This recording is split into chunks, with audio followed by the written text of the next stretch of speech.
Holy shit. Just saw a third surgeon about this eye surgery, and he gave me different information than the last two surgeons. So I need to get like a fourth and a fifth opinion, because I need multiple doctors to give me the same opinion before I trust that they can take a knife to my face, you know what I mean? He told me that my brows are in the perfect position. Okay. So if he gives me a brow lift, they're going to be sitting above the brow bone, and I'm going to look permanently excited. And I was like, well, I've looked permanently pissed off for 30 fucking years, so maybe take a knife to this resting bitch face and I won't have to autistically hold my face up so that people don't think that I want to fight them. He also told me that doctors aren't doing endoscopic brow lifts anymore, where you hide the scar in the hairline because it causes too much scar tissue, which is not what I was told by the last two surgeons who do endoscopic brow lifts. He said that he would put the scar straight across my forehead right here and like lift me from the forehead.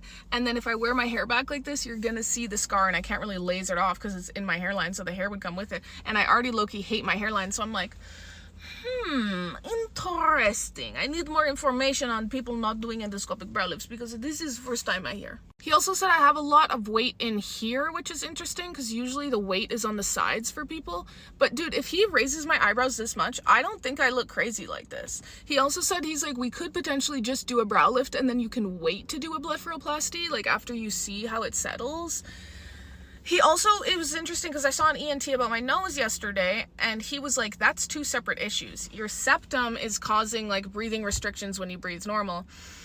But when you breathe hard, like that, if you were running or something, this is all just collapsing because you have EDS. Other people, this tissue would be strong enough to like resist that suction from the air. So there's not really much you can do about that. If they give you a rhinoplasty and then they put splints up your nose and try to get the skin to like heal in the right position, you have EDS, so eventually it's just gonna fall in again, which is interesting. And I also said, do you think that I should be doing these all at once, like my nose, my eyes, and my brows all together? And he was like, potentially.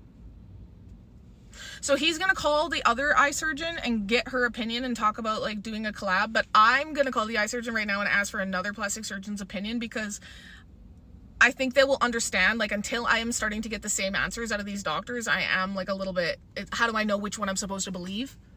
He also said that he could do like a fat transfer in the temples here, and he could do a fat transfer right here, but he was like, it's gonna be like little sausages laying right here, and then eventually it like disperses, or you metabolize some of it and it kind of evens out, which I've been doing a lot of surgeries on fat transfers under the eye, and I've never seen it done like that before, so that was interesting to me. And he said, he's like, this is just because your skin's thin and you lost the fat that you had like hiding it. So it's not that you have dark under eyes, it's just that the skin is so thin that you see through it. But he's also a facial reconstructive plastic surgeon, so doing like aesthetic procedures under the eyes and stuff isn't necessarily his repertoire. So I am interested in getting a consultation from another plastic surgeon who specializes in nose and eyes, that does all day long, does noses and fat transfers under the eye at the same time, because I follow two different plastics or eye surgeons on TikTok who got filler under their eyes and then hated it and got it removed and got fat transfers under their eyes, and they like plumped up the whole thing underneath here. When they came out, they didn't have like sausages laying in their tear troughs. So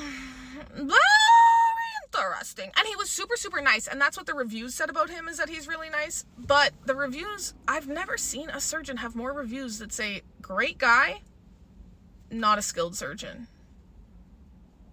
which is obviously concerning for I do kind of like the idea of doing the surgery separate now, though, because if, like, whichever one we do first, if it's, like, a little off or crooked, then when I get the second one, they can correct it. So I do like that idea. But I said to him, so what would you do if you were me? Like, would you do the surgery separately? He's like, no, I would do them together. But let me call Dr. Karani and, like, ask her what her opinion is, and we'll come up with, like, a plan together. And he said, it might take a while, and I was thinking, fuck, he's gonna call me in a year. And then he was like a week. I was like, oh, okay. I also said I don't really care how high my brows are, because they're gonna fall down in 2, 3, 4, 5 years anyway. And he was like, well, like, you don't want to look crazy for 2 years. And I'm like, well, you know, if I get a nose job, your nose takes years to heal. So, like, but I really don't even care. When you do a brow lift, can you also staple my nipples onto my fucking eyelids so I can hold them up too? So I'm thinking, if I just get them to correct my septum on the inside and maybe take this tip down a teeny bit, then whatever. But yeah, I don't know. I'm gonna find what doctor I want a referral to, but I guess it has to be one that does surgery with Karani that Karani likes. I don't want to fucking be like, hey, can you refer me to your arch nemesis? But I know there's a lot of plastic surgeons. Fuck, my titties hurt. Wow, it's almost like I tried to pull them onto my eyebrows. Because there's a lot of plastic surgeons that specialize in nose and eyes. And obviously she actually specializes in eyes. So like I low-key do want her to do the eyes. But if I found a plastic surgeon who like has a lot of good examples of blepharoplasties and under eye fat transfers and septoplasties, then that's okay. When they do the surgery too though, like, can you guys sit me up? Because when I lay down, my brows are not in this position. Like, I need you to take gravity into consideration, please. Do they do that? I don't think they sit you up for a boob job to make sure they lay nice. It would really be so nice to just... Also, what's the difference between a forehead lift and a brow lift? Because he was like, we can really like take the lift off the sides because you have like a lot of weight here, but we could also pull some off. And he was like, literally, we're gonna like pull it off, cut the extra skin, and then... Dudes, I don't care because I don't like looking like this. I look angry right now. So I don't think I look excited when I lift my brows. I think I just look less pissed. I also asked about fat transfer to the middle of my forehead because since I've lost weight, I have like a divot in here because I have such a strong brow bone. And he was like, I really think your skin is too thin there for that. But I would love another opinion on that because I hate when I take a picture and I have like a shadow in the middle of my forehead. It is interesting when I think about it though, because if they do an endoscopic brow lift and like pull shit up from the middle, they're not removing this extra skin. So is the logic like they're just making scar tissue under there and like it's shrinking? You're just holding it up and then there's like extra skin on here? Because I got a lot to... This is interesting. What am I gonna do? I need to talk to another plastic surgeon. I kind of want to talk to Dr. B at West... What's the fucking doctor in Vancouver? Dr. B. He's like a good nose guy. I could pay him like $300 to get a consult with him quick. To see what his opinion is on everybody else's opinion.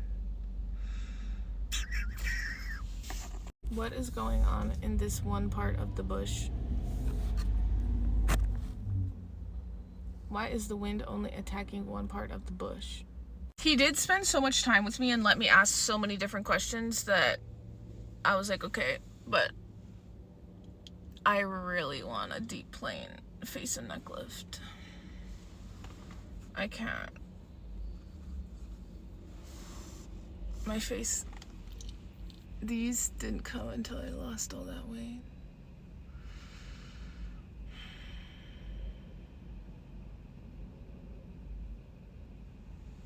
But I don't even think it's worth talking to a Vancouver doctor about this part because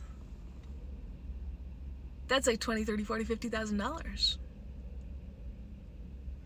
So I'm probably gonna go to Mexico for the bottom part of my face.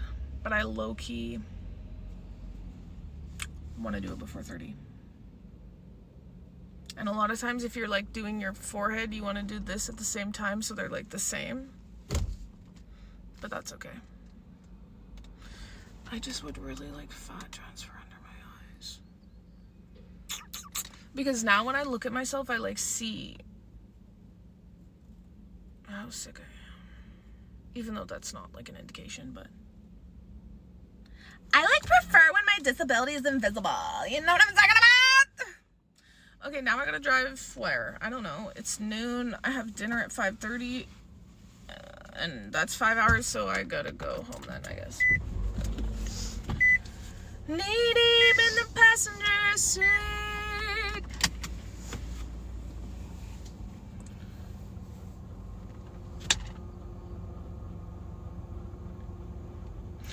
While you're eating me out as a casual now.